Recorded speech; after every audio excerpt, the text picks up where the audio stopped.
உன்னதரின் பாதுகாப்பில் வாழ்பவர், எல்லாம் வல்லவரின் நிழலில் தங்கியிருப்பவர். ஆண்டவரை நோக்கி, நீரே என் புகலிடம், என் அரண், நான் நம்பியிருக்கும் இறைவன் என்று உரைப்பார். ஏனெனில் ஆண்டவர் உம்மை வேடரின் கண்ணினின்றும் கொன்றளிக்கும் கொள்ளை நோய் நின்றும் தப்புவிப்பார்.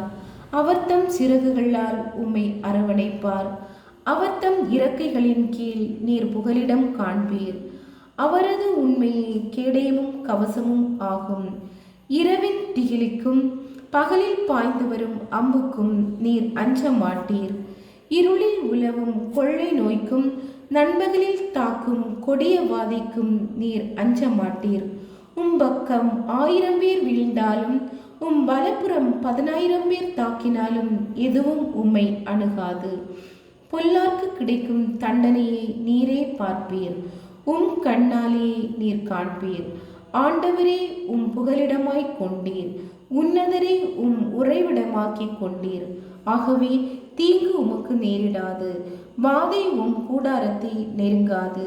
நீர் செல்லும் இடமெல்லாம் உம்மை காக்கும்படி தம் தூதருக்கு அவர் கட்டளையிடுவார். கால் கல்லின் மேல் மோதாதபடி அவர்கள் தங்கள் கைகளில் உம்மை தாங்கிக் கொள்வார். சிங்கத்தின் மீதும் பாம்பின் மீதும் நீர் நடந்து செல்வீர்.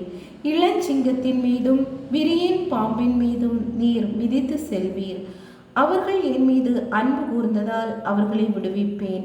அவர்கள் என் பெயரை அறிந்துள்ளதால் அவர்களை பாதுகாப்பேன். அவர்கள் என்னை நோக்கி மன்றாடும் போது அவர்களுக்கு பதிலளிப்பேன். அவர்களது துன்பத்தில் அவர்களோடு இருப்பேன். அவர்களை தப்புவித்து அவர்களை பெருமைப்படுத்துவேன்.